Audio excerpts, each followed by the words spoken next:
I'd like to call to order the Public Safety Committee. Is that correct? Safety and Justice, but whatever Safety you want. and Justice Committee. Your chair, you can call it whatever you want. We have reorganized so much that I don't know where. Okay, thank you everybody for being here. Some really, really important work. The Safety and Justice team and the St. Paul Community First Public Safety Commission is going to give us a sort of a report on their work and where we are today and how do we move forward. Scott, do you want to take? Thank you, Mr. Chair. As you said, we're going to have a presentation today from the St. Paul Community First Public Safety Commission. This group has been meeting, I believe, since December, and recently presented their findings and recommendations to the St. Paul City Council. I'm not going to get into a lot of detail about the purpose and the mission and the process because that's part of the presentation. But our staff, county staff have been somewhat involved in this process, both from the 911 Center perspective and social services, presenting, talking about the priority 4 and the priority 5 calls that have been a focus of the commission, and then also from social services, talking about mental health supports that are already available, and in anticipation of the recommendations that we were going to see with this report, I've actually had our staff, our 911 Center staff, and our social services staff kind of lean forward in anticipation and having conversations between those two departments about some increased levels of collaboration and just kind of learning how the process works from our side, and in anticipation of some of these recommendations coming forward that will involve county. Certainly if it's alternative 911 response, it's going to involve the 911 Center, and those alternatives will likely involve some social services and public health supports. And so rather than wait for the city at some point saying, hey, now we want to implement and come knocking on the door, we wanted to lean forward and anticipate these recommendations. I think the mayor's office got tired of me asking, hey, when are those recommendations coming out? Are they available yet? Is that report available yet? Because we're really, really interested. So we're excited, and so I thought a really good first step would be to invite them to come present to us today the very same presentation that they gave to the City Council a few weeks ago to do some level setting, and would be a really great start to a collaborative partnership. So as I said, the presentation talks about the mission and the purpose, and I believe first up we would have Kate Semino from the Citizens League talking about the Citizens League role in this, and then we would pivot to the commission co-chairs to talk about the mission and the purpose, and then we'd get into the recommendations.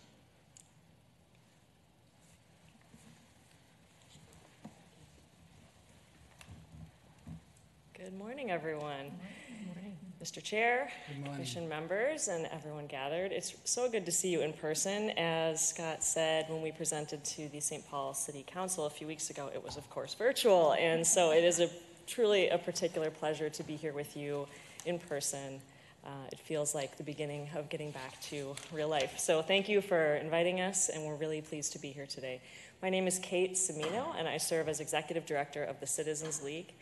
Many of you know of the Citizens League. This is nearly a 70-year-old nonprofit, nonpartisan organization that has been known in Minnesota for many years, working on lots of good governance and policy issues. We are known for our way of approaching issues, our process, where we bring together disparate perspectives, different folks from different stakeholders on issues. We approach things from a neutral perspective to be able to convene without a predetermined outcome in mind and move through a learning process, envisioning potential alternatives, and moving through to developing policy. So we were honored to be asked by Mayor Carter and the mayor's office to work on this project, and I'm pleased to have this conversation. We're in a good spot here because I have a feeling that many of you know some about this work already because it's been completed for a couple weeks now. So we're in a place where my colleague Amanda Kunj-Bahari and I can share, along with our commission co-chairs, some more and deeper about the work and hopefully get to your questions as well. We'll have plenty of time for that. And I believe, do you have the presentation, or is it, folks have access to it? It'll pull up online. And Kate, I just mentioned there was a couple of like last edits or updates I think that came in like right as we uploaded today, Rich. So you might have a version that's slightly different in a couple of spots, I'm just hearing. So we'll do our best to make sure we reconcile as we go. Sure. I think the only change that might be there is there was a slide that might have been a little too in the weeds for this, for today. And so if anything, we'll just skip it. So that'll work out fine. Good. So very good. I think that was a bit about the Citizens League and about overall. What we'll do today is first I'll invite our fantastic co-chairs of the commission to come up and share a little bit of level setting about who is the group, what was our charge, what did we move through content-wise as part of this process, and then I will share more about the process of what we did with this group over the 5-6 months together over Zoom. And then Amanda will move into the outcomes and recommendations that emerged. Very good. So I'll invite Akua Ellis and John Marshall to, you can stay there, I can stay here, and I think you're advancing the slides on the mouse, is that correct? Thanks, Mr. O'Connor. Oh, sure. Next slide then. Thank you very much. Thank you, Kate. Good morning, Commissioners. John Marshall with Xcel Energy. It's a pleasure to be here, very much a pleasure to be here in person. Thank you for the time this morning, joined by my co-chair, Akua, and just a couple comments, if I can, about the charge of this commission. Looking back at history, as Scott had noted, Mayor Carter did convene this commission back in December of 2020, really charged with 3 specific focus areas here. As noted on this slide here, the charge of this commission was focused and centered on 3 specific priorities. 1, developing alternative responses to priority 4 and 5 calls. 2 is recommending approaches for the ongoing involvement with the city's Community First Public Safety Framework. And then and 3, creating, or I should say considering the creation of a city staffed office to drive and integrate the Community First Public Safety initiatives and strategies. So 3 very specific scopes in charge for this commission. I should thank in advance Commissioner Carter, who spent many, many hours throughout the course of this process here, and including lending great insights from the county as well as great support from county staff. It's worth noting that this work of the commission really is one part of Mayor Carter's broader framework for Community First Public Safety. So a lot of folks, I think that was part of our background education for this commission, is to level set, excuse me, Mayor Carter's broader community framework, Community First Public Safety Framework, and understand that this commission and the charge of this work was really but one part of his broader vision for that framework. Today, again, we're going to talk a little bit about process and kind of what we learned throughout this endeavor. Upon reflection, again, was a wonderful, I think, experience and exercise for all involved, and I think a lot was accomplished. We'll go to the next slide if we can. Again, we talked a little bit about the project team, and I will let Akua introduce herself. Again, I work for Xcel Energy. I came into this as a co-chair asked by Mayor Carter really with 3 perspectives. 1, working for Xcel Energy, a 110-year-old company, large employer in the city and the county, and lending their insights. Really 2, as a former City Hall employee and kind of some inner knowings, if you will, of city operations, public safety, et cetera. I think that lent a little bit of insight and probably some advantage going in as a co-chair, certainly similar to Akua. And then 3, the lifelong 4th-generation St. Paulite, raising my kids here, and it's, public safety is inherent to everything that we need in the city and the county. So really lent those perspectives. Can't say enough good things about the Citizens League. Both Kate, Amanda, and their staff are just exceptional in convening and running a really just dynamic process to really cultivate the discussion and land to where we did at the conclusion of this process. So appreciate the time this morning. I'll be open for questions later if need be, and I'll turn to my fantastic co-chair, Akua, to lend some insights on this dynamic group that was brought together. Awesome. Thank you, John. Are you all able to hear me? This feels weird. Akua Ellis, I, in my day job, lead community impact at Greater Twin Cities United Way, and it was a tremendous pleasure, honor to co-chair this group and to work alongside John, Amanda, and Kate. I want to just give a huge shout out to Kate, who took on this role, very new in her own day job role, and so did so gracefully and executed on the plan according to what we know to be true to the Citizens League process. And so I really appreciate that, because that's a big part of why I said yes to the commission, was through a high degree of trust in the integrity of the Citizens League process. What you will see in front of you on this next slide is a list of the members who participated on the commission, and it's a long list, hence the really small type. What I would call out is there were 48 members originally tasked, including ourselves, originally tasked to be a part of this commission. And represented within the commission are multiple perspectives, life experiences, and kind of points of view represented around the task force. We had a number of youth represented, individuals from actual active police officers, activists, community organizers, business leaders, particularly focused on the downtown areas. I would say, yesterday I had an opportunity to present a part of this work to the Young American Leaders Program through Harvard.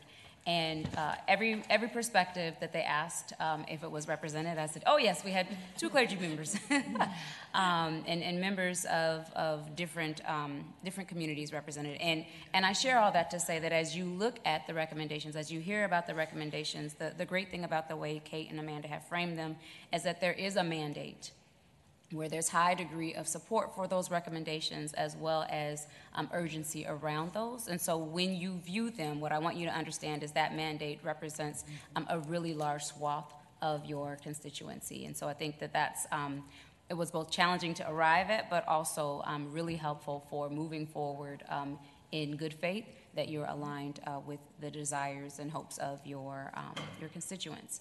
I have to, unfortunately, leave at 11, but want to just point your attention to additional comments that were provided in the report, and in particular highlight where there are recommendations related to co-responses. I know that there have been some recent wins between the county and the city on co-response models. What I would really lift up is the need to be super clear about who's on first and which expertise is lead when a co-response is activated.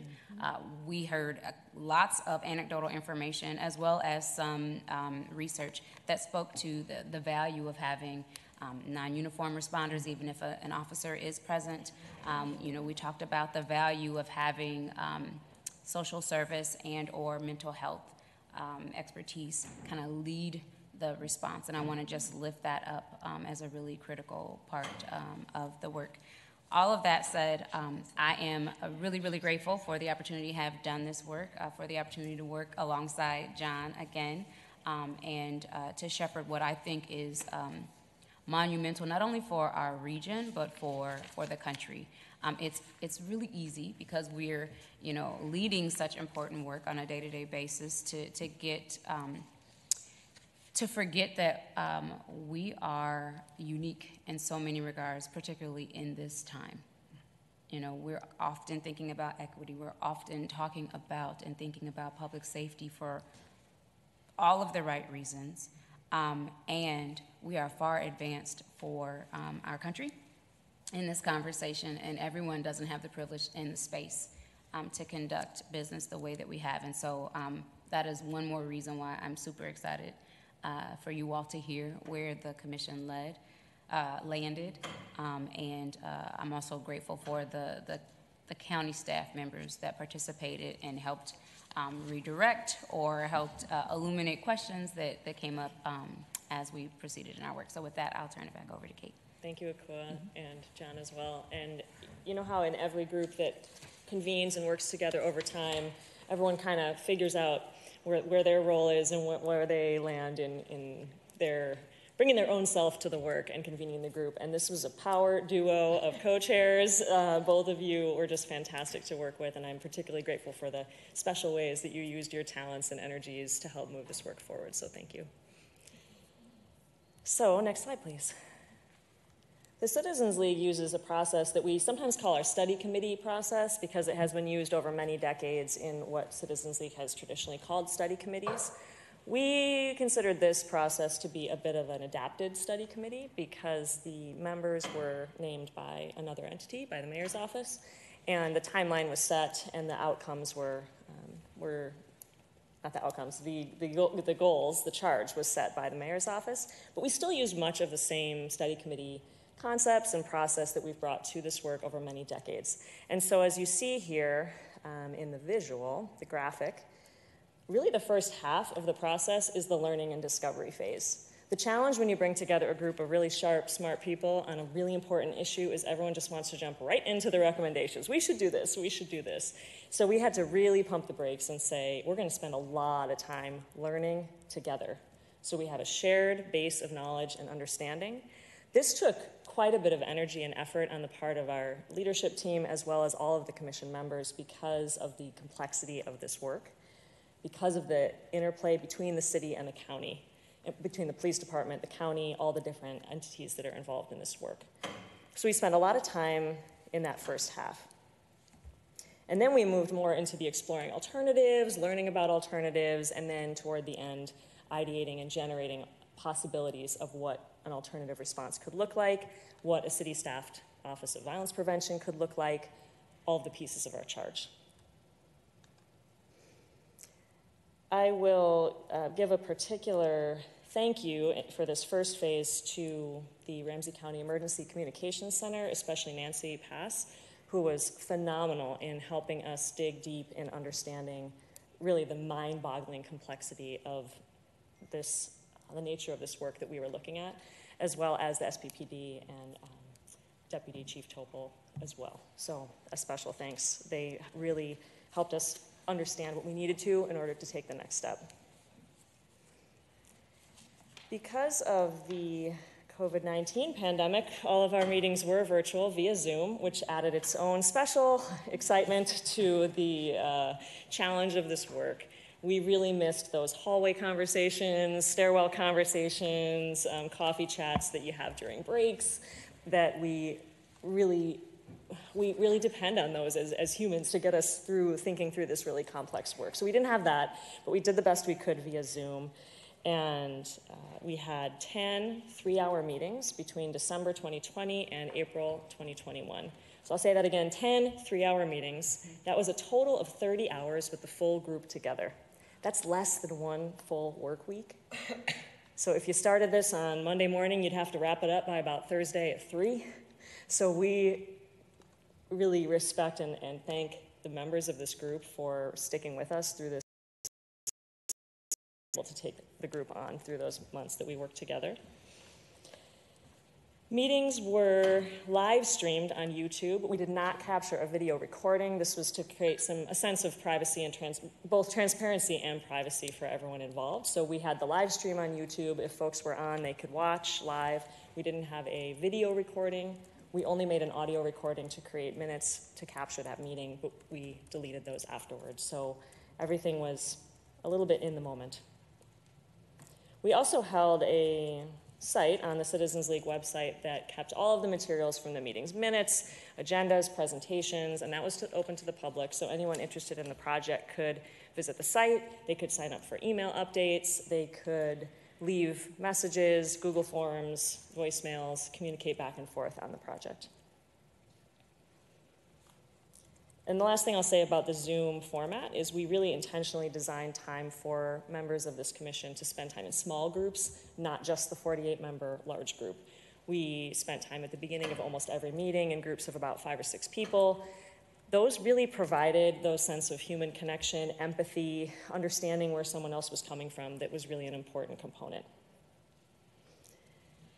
In addition to the commission members and our staff leadership team, there were members of an appointed group of city and county representatives who were not members of the commission, but they were asked by the mayor to sit in on all of these meetings, to be present as resources, to answer questions, to follow along with the work as it went along. So they were a fantastic resource. They would often jump in the chat if there was a question that came up from a commission member about something related to the city or the county.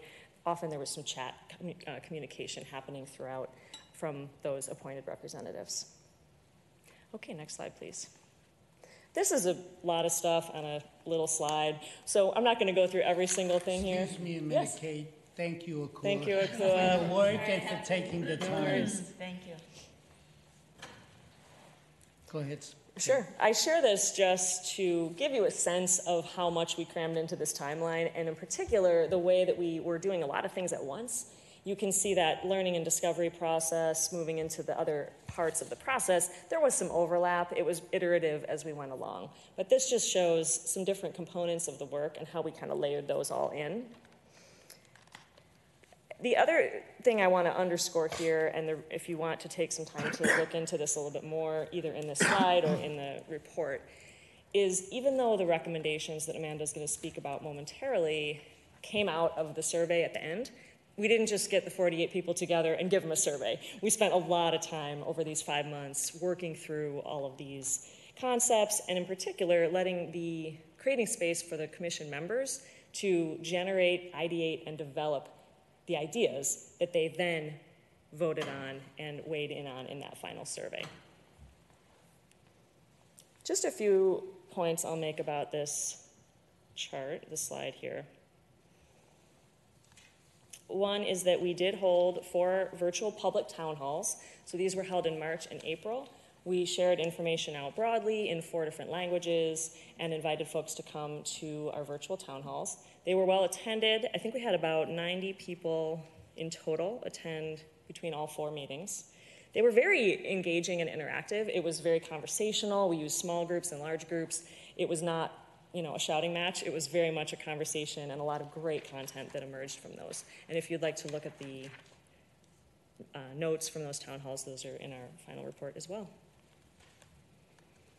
And another thing I'll tee up here, and it is shown in the color, well, it's shown right in the center of the timeline, is Explored Office of Neighborhood Safety. So what this was one piece of the original charge of the commission, which was to explore what we think of in many cities, it's called an Office of Violence Prevention. We started calling it an Office of Neighborhood Safety. That was a collaboration with the Harvard Kennedy School Government Performance Lab, came in and assisted both the learning, the research, and developing concepts around what that could look like for the city of St. Paul.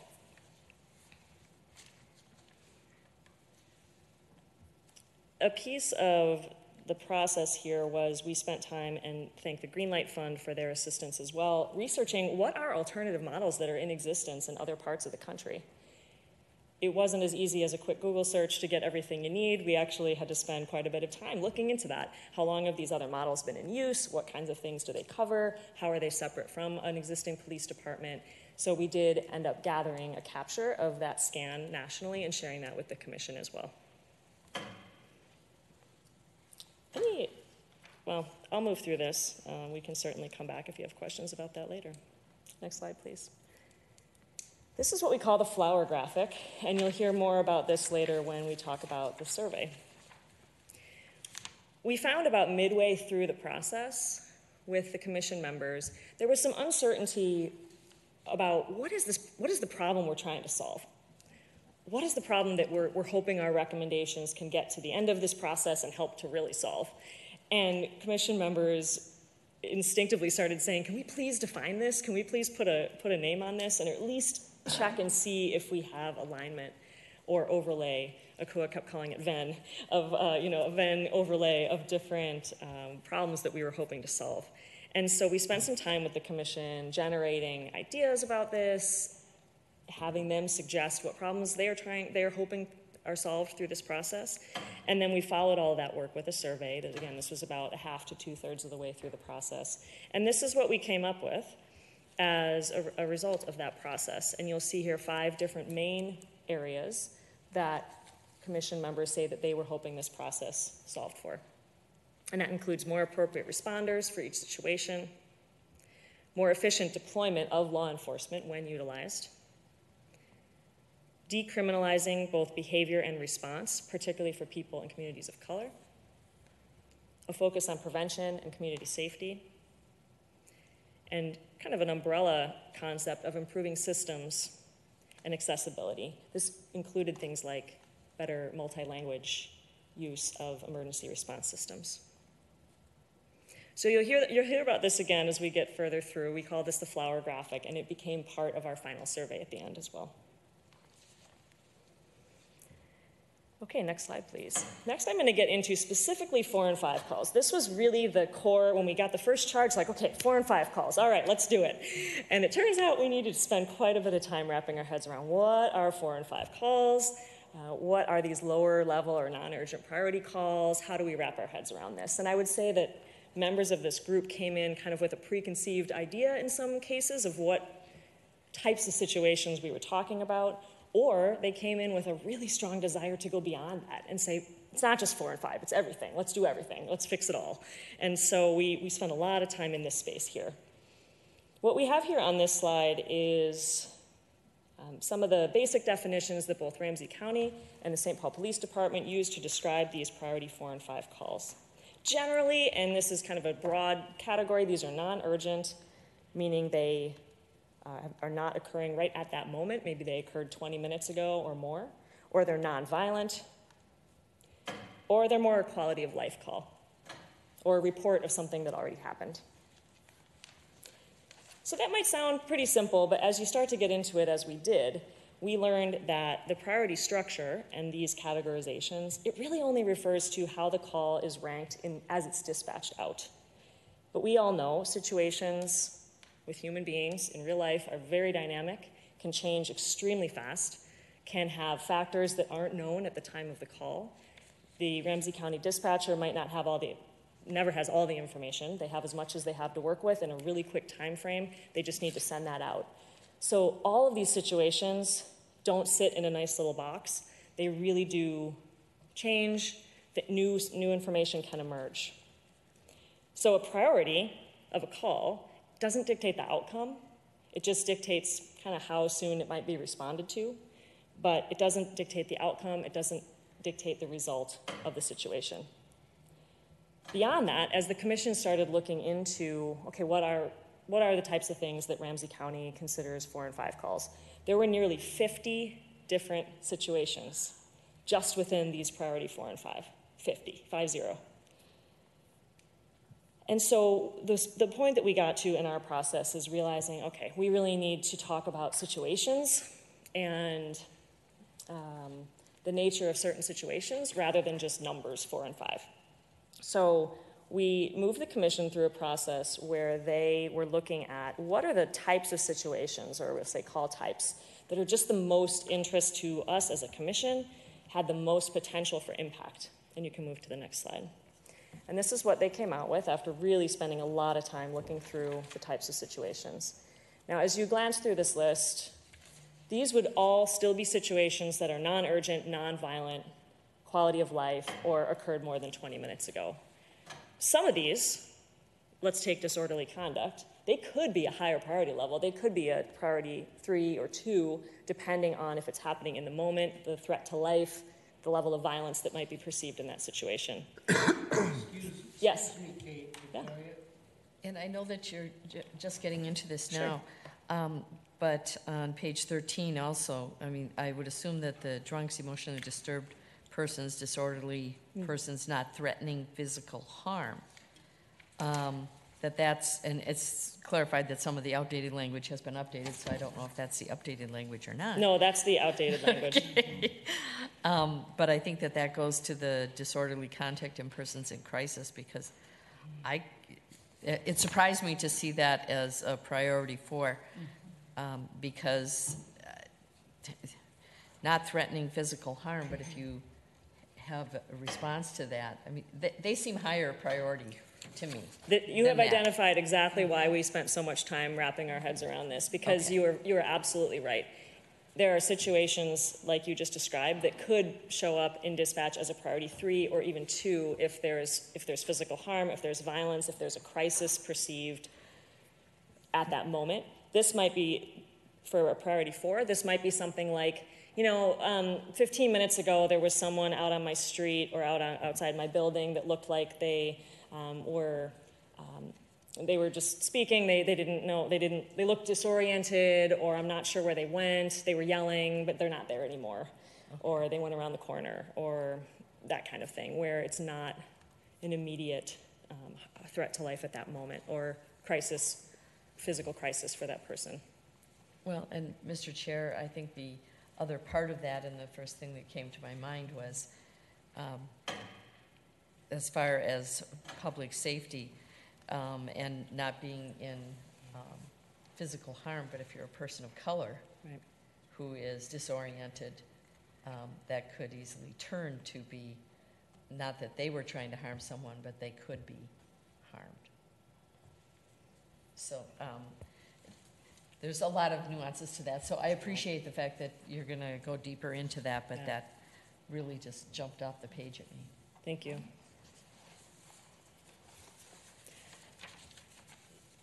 So what I'd like to do here is, as we just look at those different call type categories that emerged, in the final report there is a lot more detail. So to your question, in the report you can go deeper into how a disorderly conduct report or a person in crisis report, what we learned about that as part of this process, exactly the type of questions you were asking, and how we made sense of it as a lower level or non-urgent situation. So there's more in there.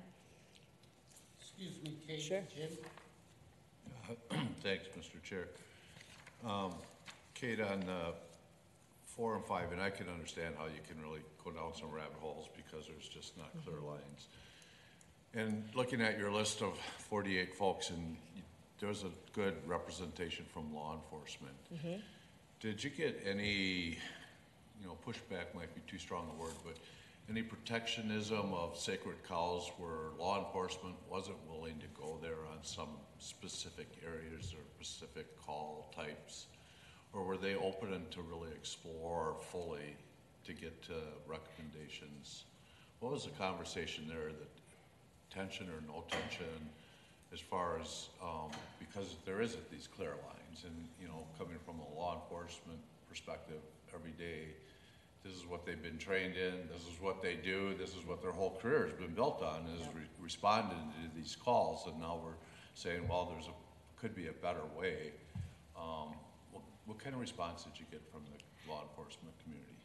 Thanks for the question. One sentiment we heard from the law enforcement members on this commission was, as you said, they have signed on to this career. They know the risks. They have experienced situations where they walk into a room thinking it's one thing and it becomes something completely different. But they know that, and they have signed on to say, I'm willing to take that risk, and whatever comes, I'm here to serve in that moment. And that was what we heard from law enforcement members, was a sense of, I don't feel comfortable asking someone else to walk into that situation, knowing that it may escalate, it may become violent, if that person has not been through the type of training or has protection of any kind. That made law enforcement, we heard law enforcement members say that made them feel uncomfortable to send someone else in to that situation. Meanwhile, we had other folks say that it would be better if law enforcement were not walking into that situation, that it would be better if other folks were walking into that situation. So that was the very real tension, and we really tried to hold that and respect that tension, because it is real, and there is danger, and there is wholly unexpected outcomes that emerge from any given situation. So that was what we heard. We also, and I will acknowledge, the law enforcement members on this commission were very interested in exploring what alternatives might look like. They know that they have more calls than they can really handle. They know that they have more on their plate than they can respond to. And in the current moment, law enforcement are being asked to respond to, or be the safety net for a lot of situations that most folks can acknowledge it's not an ideal scenario. So they wanted to hear what was out there in terms of ideas and where we could go from here. Just a real quick, and I know it's coming in the follow-up slides, but I mean, the key point here is, you know, this risk for escalation. Yeah. But then what's tied to that, right? Is it really an external force that's occurring there, or is it occurring because it's actually a law enforcement response, right? All of a sudden you got 3 police officers in your living room, and your history with police officers is not good. And so that escalation may be actually coming from that response versus an escalation that we might be putting other people at risk because we're asking them to respond in a different way. You nailed it. That's exactly the tension that we were living in for 5 months.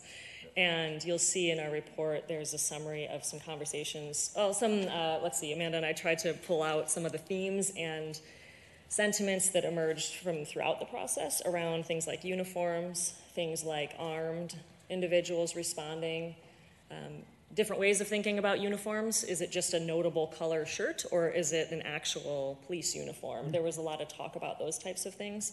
There was also talk about trauma related to seeing and experiencing the physical presence of a police officer. And you've encapsulated really well what that tension was. And those are just realities that I think it's important to acknowledge all of those things to move forward. I believe the last thing I will share with you is, as I transition to Amanda, will be after we went through this whole process, did all of this learning, and you can move to the next slide, please, what this final survey was all about. I will put this in a moment in time for you. So this recommendation survey, our commission members took this survey on Wednesday, April 21st. It was the morning after the verdict, the 3 guilty verdicts in the Derek Chauvin trial were released the previous afternoon, and then at 9 a.m. the next morning, we were having our final commission meeting and taking this survey. It was a very, very intense day. And we think it's important to acknowledge that and to acknowledge where folks were in their mental, physical, emotional state. We gave the commission an option to not have this meeting, to just do the survey on their own time, and they said, we want to meet. This is so important. We want to finish this work together, and we want to bring it to its close. And they did. And thank you to them. It was an incredible show of respect for this process and for the desire to see it through. The survey that we shared with folks on this last day, and this was, again, they were weighing in on ideas that they had generated themselves through the course of this process. And it was 3 parts. Do you support this idea? Yes, no, or prefer not to answer? And then the next question, B here, has to do with implementation priority. So you might think it's a great idea, but it could wait 4 or 5 years. It doesn't feel as urgent. Or it should happen right now, 2022 budget cycle. So we gave them that option. And then finally, the return of the flower graphic.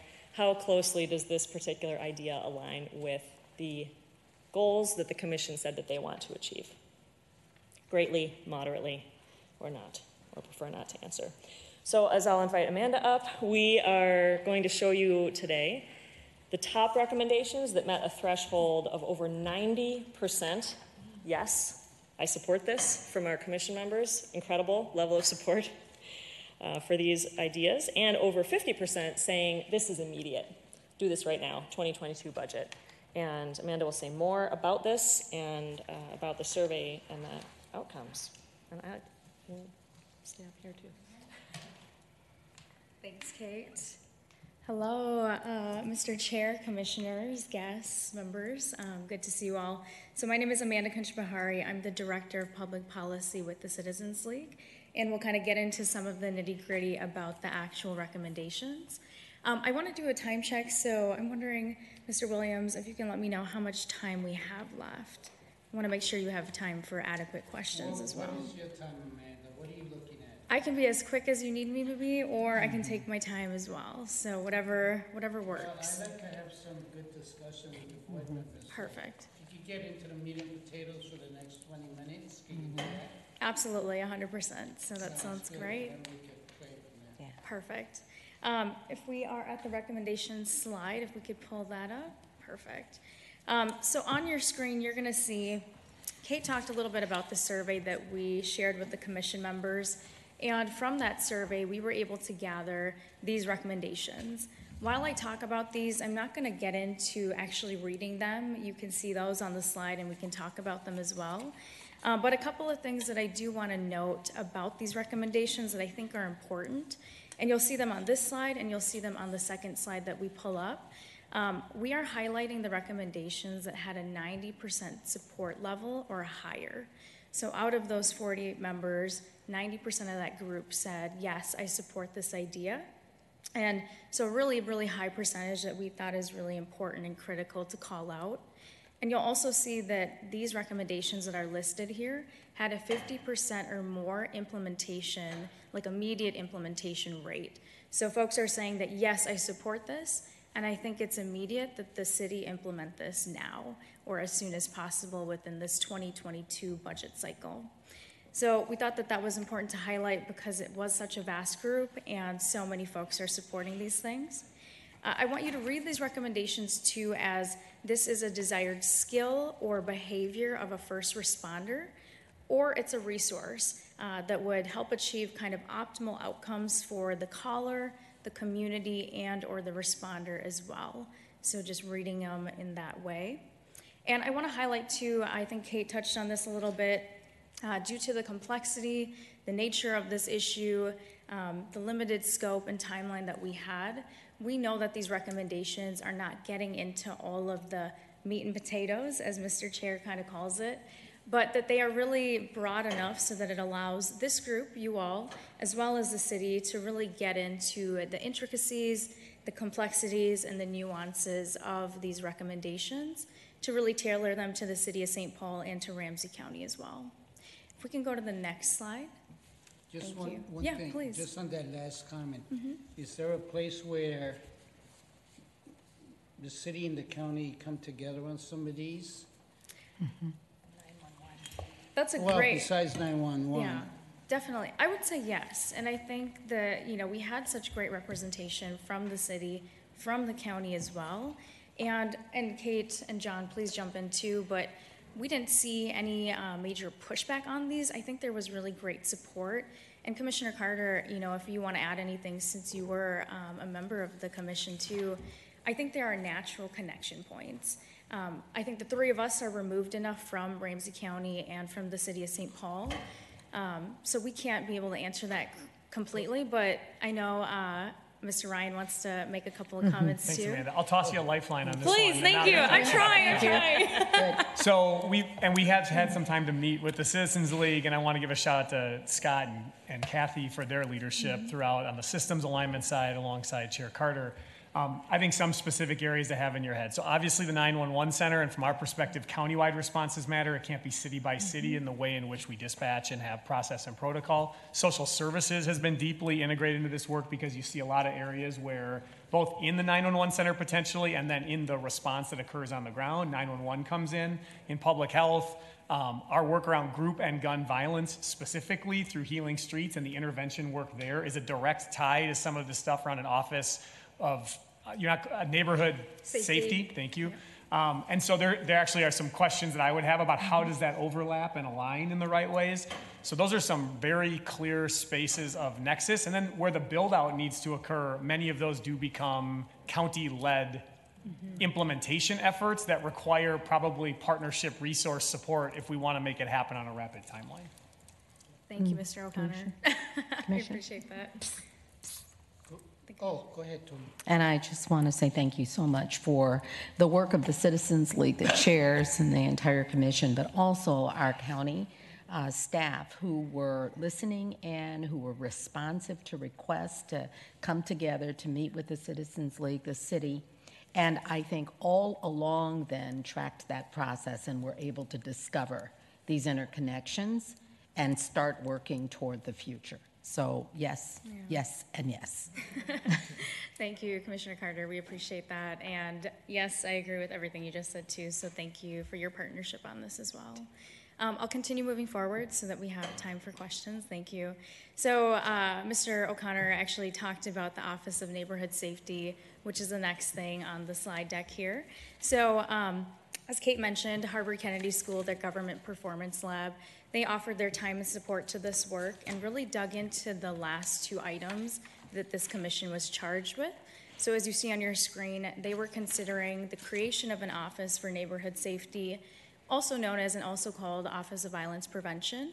And so they really looked into various offices around the country, other jurisdictions, and really understanding other jurisdictions' scope, size, what they actually focused on with these offices, and really doing that kind of analysis and scan, and brought that back to this commission so that they could digest that information, process it, and really be prepared to vote on whether or not they thought an office like this should be created within the city of St. Paul.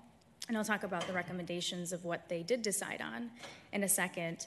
And then the second part of this charge too was looking at what does ongoing community engagement look like, and how can we embed that within an office like this? So we are super grateful to our partners at Harvard Kennedy School for their work and for everything that they were able to do with this. So next slide, please. Thank you.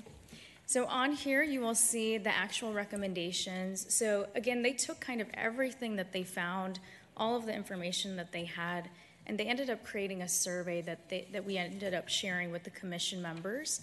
And they asked a series of different things. So you'll see here, they didn't get into a ton of detail about what we would name that office or certain structures of governance and things like that. But they did provide enough detail to really get the city started with creating this. And a really important piece to note here is that over 90% of the commission said that they support the creation of an office like this. So that's huge. Out of 48 members, with a little deviation and about 2 people there that we lost. But folks were really supportive of this idea and really want to see an office like this created. And a couple of other things to note. So they did ask about the different areas of focus. So you can see that gun violence and youth violence prevention are things that really rose to the level of what people want to see this office focus on in terms of programming. They also talked about community participation and really seeing a co-governance model where the community members can really implement and participate in a strategic planning process to dictate what this office would focus on and kind of the goals and outcomes of it as well. And one last thing that I think is really important to note with this work, we heard this throughout the process, but we actually captured it through this survey, is that over 90% of the commissioners who participated on this want to continue to stay involved. So you have an amazing, talented group of people within the community who want to stay engaged in this work and want to really see through the implementation of something like this. So there are resources at our fingertips that I just want to highlight. And next slide, please. Thank you. One other thing to mention, so we didn't include this in the actual recommendations. We have this a little separate for a reason. So traffic stops isn't something that was within the scope of the work that we were doing and the charge of this commission, but it came up several times throughout the process. And especially after the murder of Dante Wright in Brooklyn Center, it really sparked a group of commissioners to come together and start to talk about pretextual traffic stops and what we can do and how we can use this commission to really push something forward in this topic. And because we didn't have enough time with the commission to actually dig into this topic, we didn't think it was fair to ask people, like, what do you actually think about this in a final sense, recommendation sense? But we wanted to survey them, and we wanted to understand, what do you feel about this? So if you remember the slide that Kate talked about with the survey itself and the 3 questions that we asked, we did bring these recommendations that small group had brought forward. We did include that in the final survey. We just wanted to get a temperature and kind of pulse check from the commissioners about what they thought about this issue and this topic.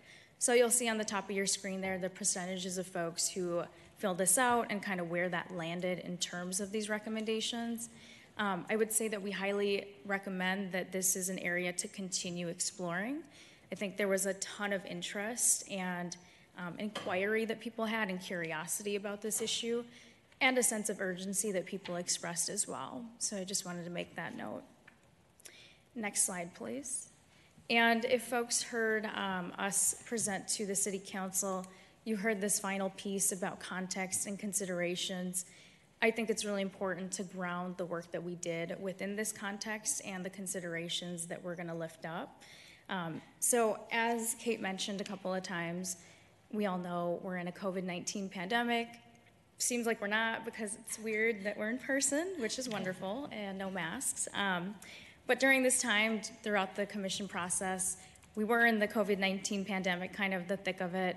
So everything was virtual, and that was just a challenge in and of itself to bring such a large group together. We were very cognizant about Zoom burnout and fatigue. But I do think I would have to say, and I think we all agree, that there was great participation and interest in this topic from the commissioners, and we really had very wonderful engagement through the chat and small group breakouts that we intentionally did during that time. A huge part of this too was just that inherent tension between community and law enforcement during this time. We're all aware of all of the different things that were happening in our community after the murder of George Floyd, the killing of Dante Wright, the trial that we were in, and then other folks losing their lives throughout this process. We bring that up because we could not ignore those things. We really had to hold space during this time to acknowledge, and not just acknowledge, go a little further to create moments of mindfulness and really be cognizant that people were experiencing trauma in this moment, and we had to hold that. So that was something that we talked about very consciously and intentionally when we were creating this space, but also want to really lift that up because the gravity of this work and the weight of the work was not lost on anybody in that commission or on the planning team as well. Another thing that I think we've mentioned a couple of times and that I've heard folks acknowledge too is just the size and the scope of this, right? The enormity of having 48 members virtually with so many different perspectives was just a challenge. And just to name that we had to navigate that tension every single day. And so I think it does really speak to what Akua was talking about with the Citizens League process. I was also newer to the league and had never done this. So it was pretty amazing to work with Kate, John, and Akua and really see the process come to fruition as well. And again, I just want to highlight, so I know I mentioned a lot of pretty serious and really, just egregious things that were going on in the moment. I just want to end the presentation, though, on a positive note that we had really good engagement from commissioners. And again, I just want to stress that people are super committed, super engaged, and they are wanting to see change in their community. And so again, if you can tap into those folks, I highly, highly encourage it. And that is my time. I hope I made it under 20 minutes. Awesome. So I will either DCM Williams or Mr. Chair. Mr. Chair, perfect. Any questions? Mary Jo? I can wait for County Manager if he wants to make some opening remarks. Then Mr. Chair, I was going to add a couple pieces of context to county work happening alongside it that I think is important in the context of the discussion that you have. And I want to acknowledge the day that we met with the city partners and with the Citizens League, I think was the day after Dante Wright was shot. Yeah. And in the list of striking moments and meetings you sit through, to lead through that meeting with grace, and that was a challenging meeting for a lot of people for a lot of reasons, really, really well done. Alongside this, I would highlight some of the recommendations. There's already work moving ahead the county has been leading on. So in the space of healing streets and the violence intervention specifically, we have hired 4 community mediators who are out on the street, who are former justice involved. I'm going to call them young people, although they would dispute the claim at this point probably. They're fully fledged adults. They're just younger, as we talked about earlier today, than those of us sitting up here. They are out on the street. They are working to intercede and stop cycles of violence on the ground in partnership with SPPD. So some of this work has already started in ways that even these reports show up on, and that was through public health and the hiring happening there. Additionally, there's been violence prevention work happening throughout the summer that involve Chair Carter's been there, the county attorney, a number of city partners, many others I'm not naming right now. And then Kathy and Scott, again, I'm going to highlight, have been leading work across the leadership through the action team to a practitioner table. And we're working specifically right now with community ambassadors, public health, workforce, social services, public health, corrections, county attorney, county sheriff. I'm probably missing folks. And we've been meeting every week talking about how do you engage specifically with a dozen individuals who have been involved in the carjacking incidents? How do you wrap social services supports, workforce opportunities, public health? How do you engage on the ground, person to person?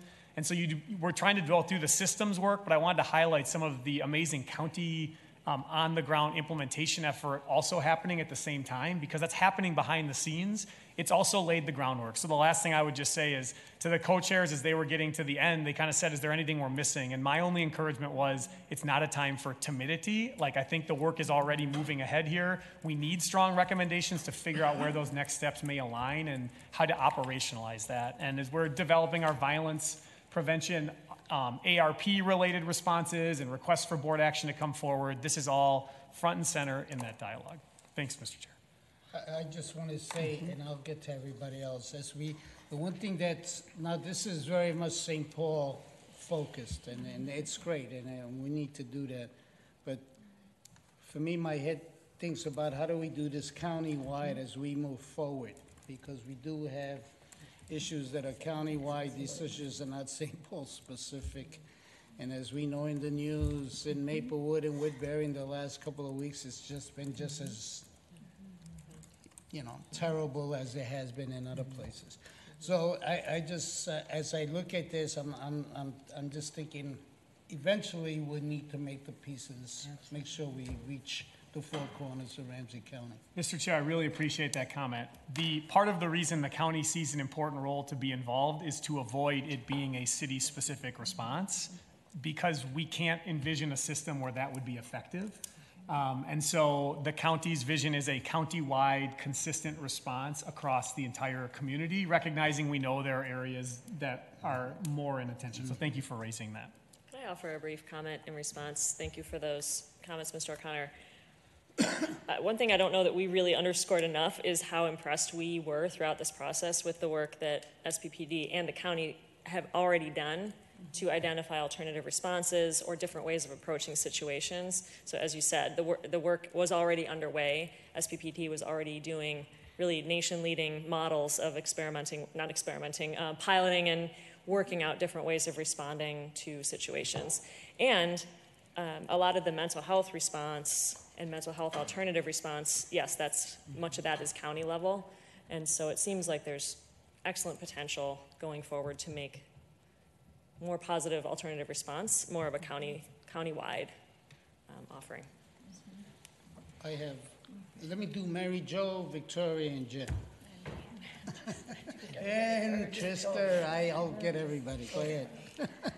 Well, thank you, Mr. Chair, and thank you so much for all of your work. Oh my gosh, the chairs and the Citizens League, it's really exciting. I've been hearing bits and pieces about this work. I was on the St. Paul Children's Collaborative. We heard about it, and we're just so excited, and I represent the suburban community, so I really appreciate, Mr. Chair, your last comment, because we, of course, want to see this brought county-wide, all of this great work. So thank you so much.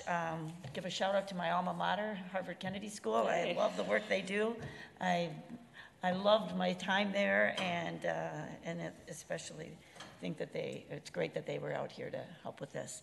I'm glad that you mentioned moving forward. I mean, those were really my big questions, was how are we going to move forward together on this and taking the whole county into perspective. So basically, I just wanted to say thank you, and we look forward to that work moving forward, because we know this is the start of it now, now that we've identified this.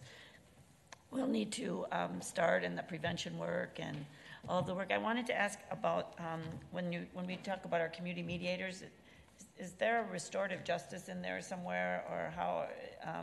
I know that that's an area of work that I've wanted to do more of in this county. Mr. Chair, Commissioner McGuire, on that part about restorative justice. So the county attorney's office is doing some restorative justice work. St. Paul is also, I forget the name of their program specifically. The work of our community mediators is informed by the violence intermediation efforts and like the national model for that work. That could be a good thing that we could bring back to you and share some more on. We've had a number of folks who have been trained in this process. It's not, I don't want to say it's restorative justice, but it is very much like human-centered, community-focused, we are each other's keeper type work. To your broader point on the implementation side, just a few things that for me have been a frame as I had a chance to talk some with Akua and John.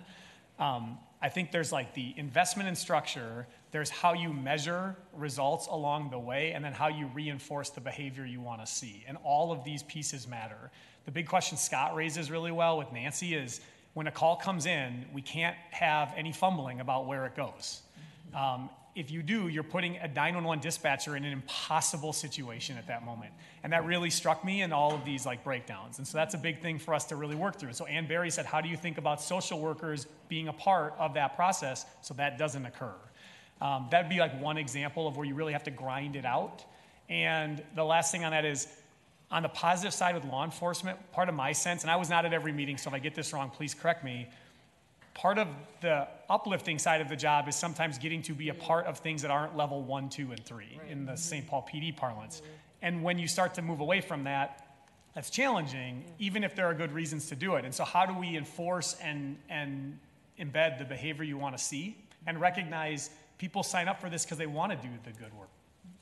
So my final comment or question would be, because we talk about this being countywide, but is our goal that we, figure it out in St. Paul, then bring it to the suburbs, or we do it all together? Are we doing it with everybody? Like the 911 service call centers, they're countywide already. So I'm just how are we thinking about that? For my own sake, what's the best way to, my cities are all calling for this kind of work too. I mean, Roseville, New Brighton, Little Canada, we all see issues as we know.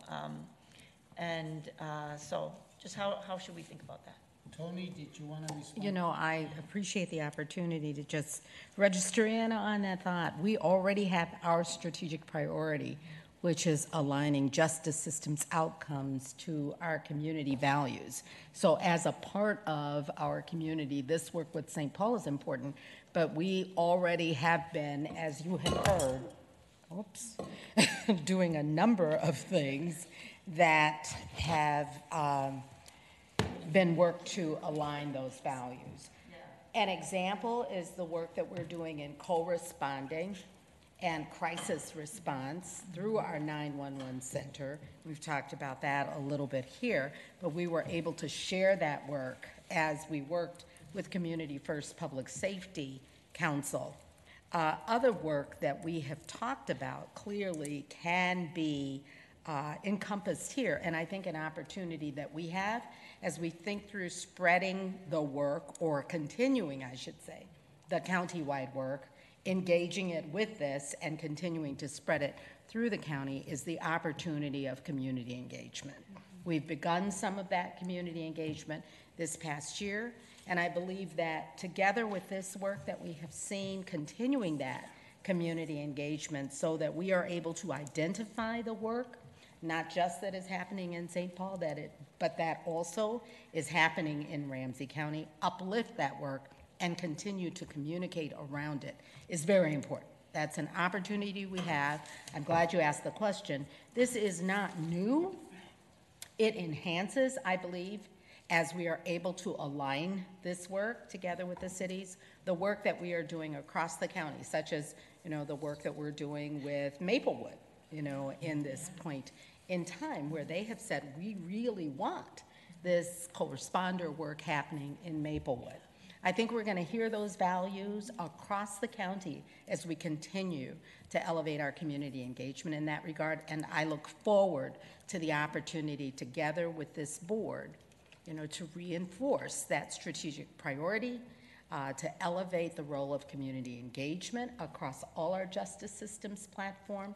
There are many things happening already, ways to tie them together, and I think that too has been a priority that we've begun to hear loudly in our community. So thanks for asking the question. I know I didn't completely answer it. No. But I No, that's appreciate great, the Madam opportunity Chair. to Thank you. register in. And I'll just say thank you, and I know this will be a model for the country. I mean, I think everyone's looking for answers and ways to move forward, so just thank you so much for doing all this. Scott, were you gonna say something very quickly?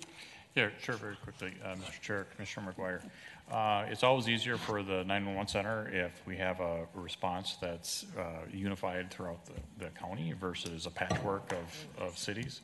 And the key for that to work is that alternative response resource then has to be available countywide. Because if it's an alternative response that's only available to St. Paul and maybe one or two other cities, then it drives that patchwork of decision making. So to the extent that we can make these alternative responses countywide, that is a huge plus for the folks that have to make those decisions on the fly.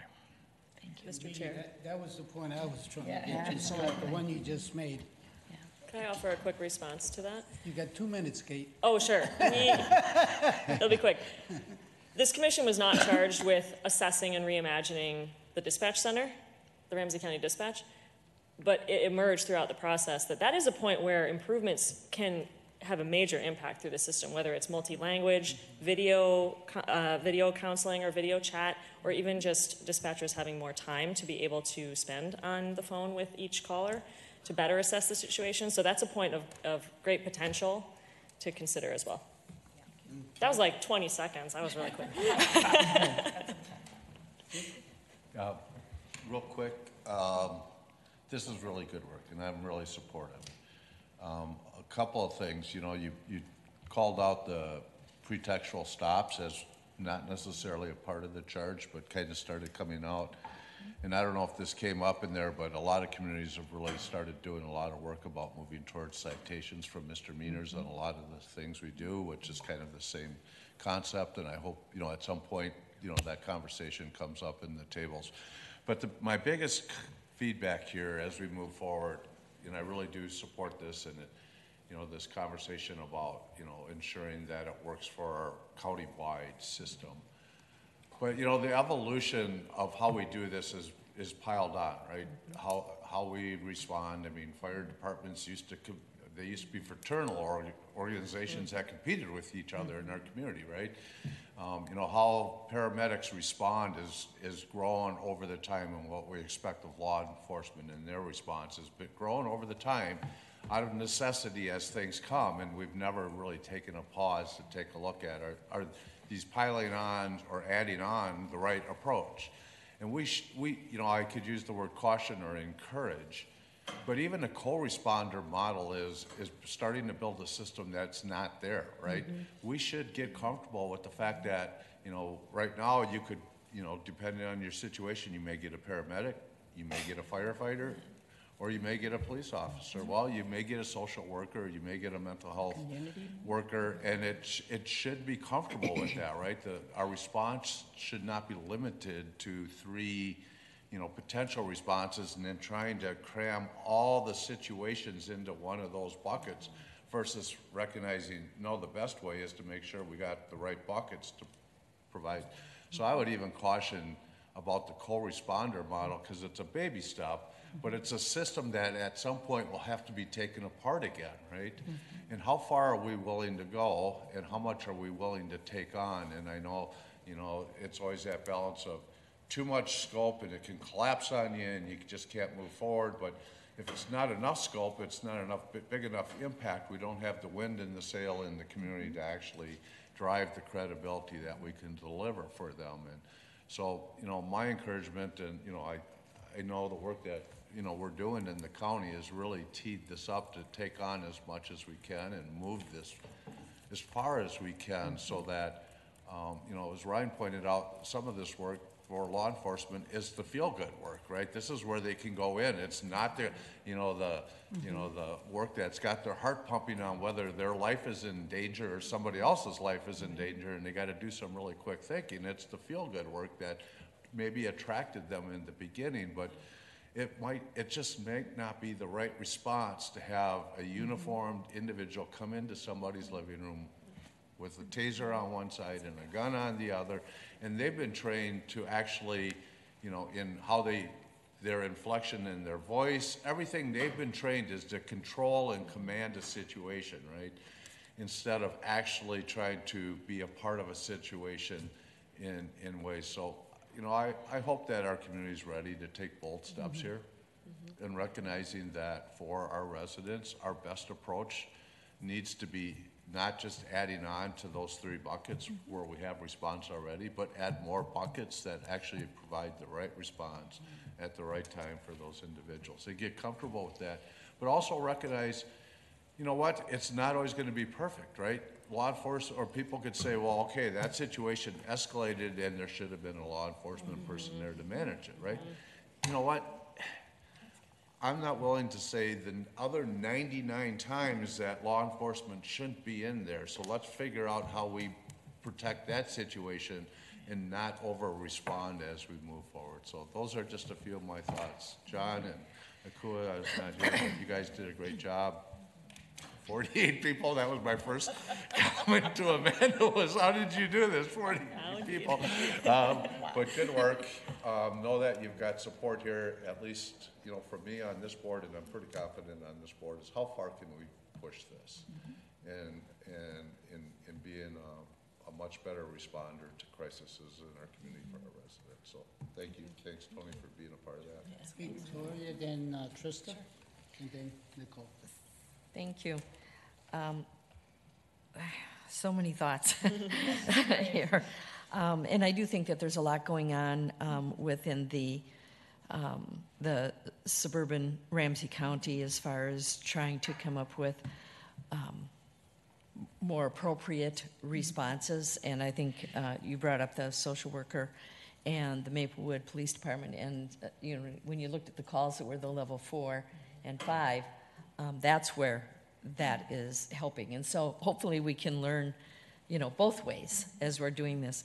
But one of the things that I do want to bring in is I think that there is an opportunity through the Ramsey County Police Chiefs Association to share the information from this commission, because I know that that would be something that would be helpful, so that they can say, okay, this is what the recommendations are in St. Paul. Let's keep this conversation going, because ultimately when it comes to implementation, policy is one thing, but implementation is at the police chief and at the sheriff's level. And I think that we need to keep that in mind, because let's face it, you know, jurisdictional or the legal boundaries don't mean anything when it comes to people that are in crisis or crime or violence, or just people that need help in some way. And so we always keep that in mind. But I do think that it gets confusing sometimes. And this is where, because we have police departments, and we have obviously in St. Paul, in Maplewood, White Bear Lake, North St. Paul, my community, my district is covered by police departments. And then there are some that have, the police department is contracted with the Ramsey County Sheriff, or I think there have been other entities where they can contract with as well. Falcon Heights was one. And so, but those are the police departments, which are different than the sheriff's departments. And for Ramsey County, obviously, the Ramsey County Sheriff Department. And I think that we do have to be careful, because the right hand and the left hand have to know what they're doing. And I would think, especially for the city of St. Paul, that's been a real issue. And so I know it's a touchy subject, especially with the workshop coming up this afternoon, but it makes a difference in public safety. Knowing who is coming into the 911 center, who is going to be responding, and how does this work so that you're not getting in each other's way. I think the other thing is, I think back to a couple of things that we have done where it's, we've got St. Paul and we've got the suburbs, but we're all one county. the 911 communication center. That wouldn't have happened but for a lot of work. And talking about, when we were talking earlier about now I can't remember what it was that we were doing for 20 years, basically, the housing HRA levy. That was something that took a long time because we had to have the St. Paul Police Chief and the Ramsey County Sheriff on the same page, and the police departments within Ramsey County to get it done. And so we can do it, but we need to make sure that those folks that are on the ground doing the work are involved in that discussion and not just something that comes down to them. So we got that done, and I'm looking to Raphael and Jim, especially Jim, and the work that went into that. Oh my goodness. So we can do this as well, I have no doubt. I also thought about the fact that, you know, when we are in crisis when it comes to sheltering, especially during the winter months, and how do we work together on that? But you know, one of the things that we have done now is we have said, okay, yes, we have to deal with the crisis, but we have to deal with housing. And so, and to me, this is kind of the same type of thing. You deal with the crisis and you deal with it as best you can, but we're going beyond just responding to crisis, and that's something that I think is important. And again, we can do it. And this, to me, the recommendations coming out of this commission are already countywide, because we have to make sure that that is happening. Again, the Police Chiefs Association, I think, is a great place to do that. And I did notice, I mean, one of the things in looking at the membership, I mean, we had the St. Paul Police Federation, and other entities here that are St. Paul focused, but I don't see anything where we have the Ramsey County Sheriff's involvement in this. And you know, what we want to do as a county, and building on the commission's work here, we have to make sure that we get that cooperation and that what we need to do for public safety as a county is working with the police departments, it's working with the sheriff's office, and it's not something being done to us, rather with us in collaboration. I can remember. Yeah, thank you. I On agree that with, point? yes. I'm sorry, on that point, Sure. Sawana Kirkwood, who was a high-level, I don't know what her level was, captain or something, in the sheriff's department, unfortunately transitioned from Ramsey County during the Community First Public Safety meetings. And where she had been there, she left and went to another county. So we do need to make certain that we're able to shore that up. Did you have someone from? Yeah, if I can respond, we had a couple of representatives who were not formally on the commission, so happy to follow up with Mr. Chair too about who that was exactly. Yeah, but a Very good helpful, point. because that, to me, it just jumped off the page. Exactly. Again, there's several things that have been jumping off the page in Yeah. here. Thank you. But it's such important work. Absolutely. But I think the point is not whether there was one person from this department or the, I think to your point, Victoria, is that moving forward, we got to get the spirit of how we're doing business to get everybody on board and moving in one direction. And that's the point you're making. Yes, thank you. Trista?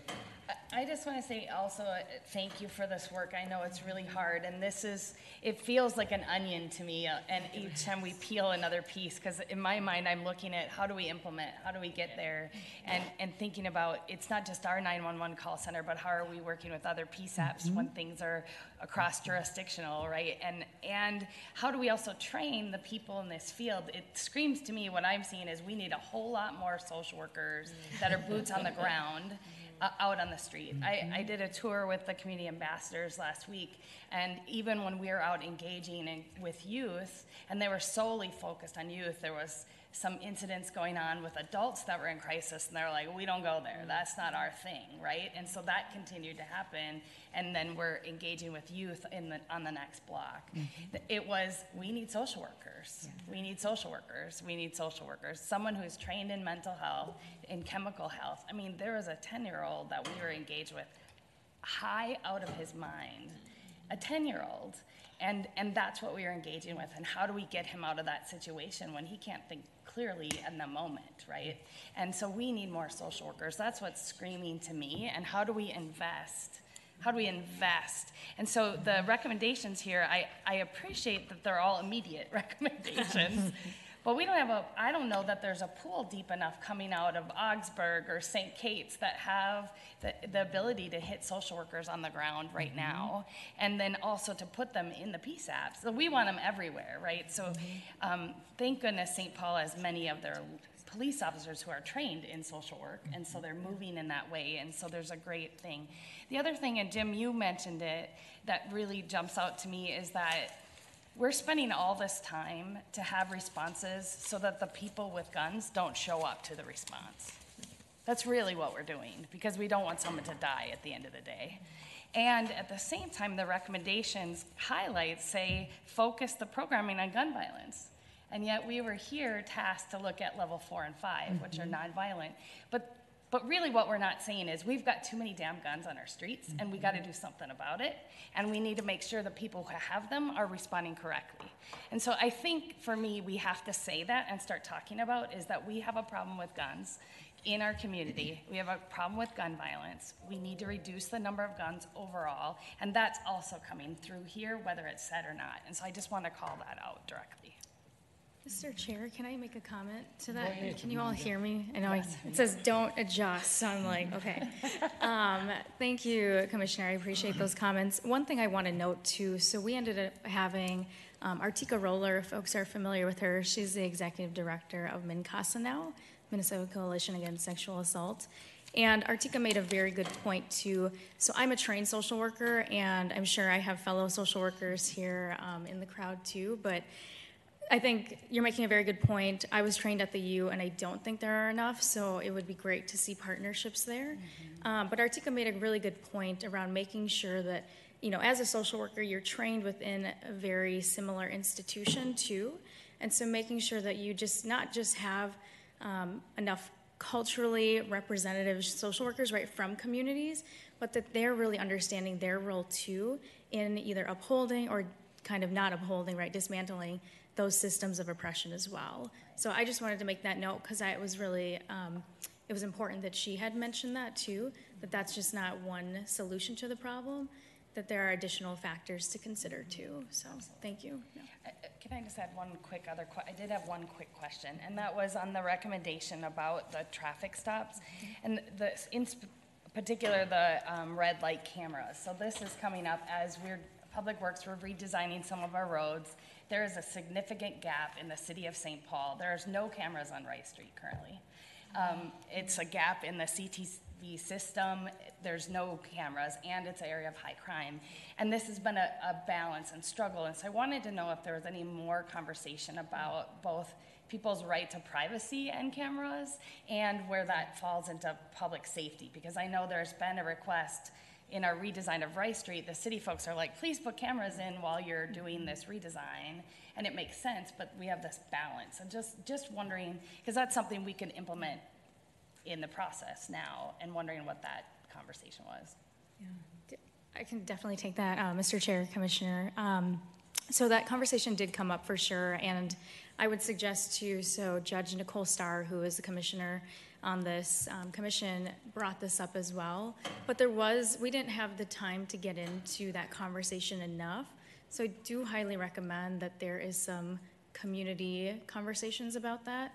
And the question that came up that I thought was interesting is, where are those cameras placed? And what do those communities feel about them, and how often are they being checked?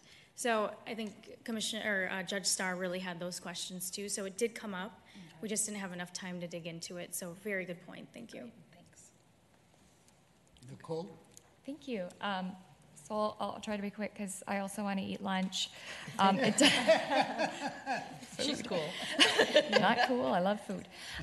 So it does sound like a lot of what's being discussed is just a discussion about what is our comfort level for risk and how do we balance risk and potential for harm, and to building on Commissioner McDonough's comments about going as far as we can so we're not creating models that we have to unravel later.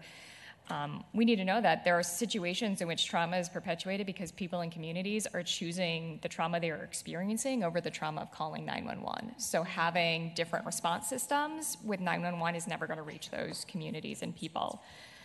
We have a justice system that is founded on a belief that it's better to let 10 guilty people go free than imprison one innocent person, and yet it seems like our law enforcement system tries to overcompensate for the risk that creates. So we need to really have conversations about what is safety comprehensively and how does that fit with our overall criminal justice system. One thing I noticed in the report, and you all brought it up at the end, was trauma, and that we talk a lot about violence prevention, but the terminology we keep using is describing the symptom, which is violence, but the cause is trauma. And what we really need to get to is trauma prevention and repair, and I think that's the call for us in our community. And even one of the comments I read in the report is if we believe that we do not need police to solve civil disputes, then it means helping our community and neighbors to understand the natural conflict of living in a city together. The city should be prepared to equip residents with the skills we need to mediate conflict with each other, de-escalation, trauma, healing, care, building community, and conflict resolution. And so with that, I hope any Office of Neighborhood Safety continues to push beyond reactive strategies and limited to violence prevention, and thinking more broadly about repair and healing, engagement, inclusion, wellness, health, and community, and broadly, because the people in the systems experience that as well. One of the comments about cops and community both need PTSD help and work, and it can be as traumatic to realize you have perpetuated harm with the intent of doing good as it is to experience harm. And we need to honor that trauma and respond to it with love and compassion. So to Commissioner Reinhardt's suggestions about going beyond the crisis, I really think the answer lies for us as a board, not necessarily for this commission or the specific office being founded, in more comprehensive and intentional adoption of not just restorative justice, but restorative practices. And that is in how we deal with our internal structures and internal conflicts, in how we engage externally in ways that are really open and communal, and investing in that trauma intervention and prevention, repair and healing, in addition to the restorative justice work that's already happening. So, thank you. Thank you. Scott? Mr. Chair, I can talk about next steps. If you like. What started out as a series of meetings between the 911 Center leadership and social services has progressed to a point now where, as we speak, we have 2 social workers who are now embedded in our current class of 911 call takers. And so for the purpose of discovery, this is essentially pivoted from a series of conversations to we find ourselves now on a project that's in the discovery phase. And that discovery has progressed to having social workers in 911 call training right now. Not for the purpose of having them graduate and become call takers, but to figure out how do we at some point we have to restructure our call taking process to accommodate these additional menu of options, if you will, for responses that have yet to develop. Thank you. Thank you, Kate and Amanda.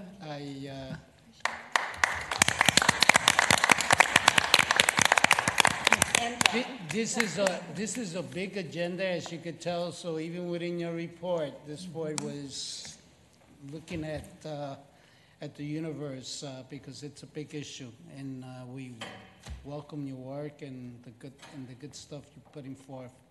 Look forward to working more with you guys. Please, and reach out to us anytime if you have any questions or follow-up conversations. We're available. I brought business cards because going out in the world, look, business cards. So I'll put them here. But please reach out to us. We're available and happy to talk. And the members of the commission and the co-chairs as well. I'm sure that any of those members on the commission list would welcome a call. And thank you to Marshall. I forgot all about him. We never forget about him. He's been around so long and he's done so much work. Thank you, John, for all your good work. Thank you all. Appreciate it. And forgive me for not acknowledging you right away. Thank you. Thank you.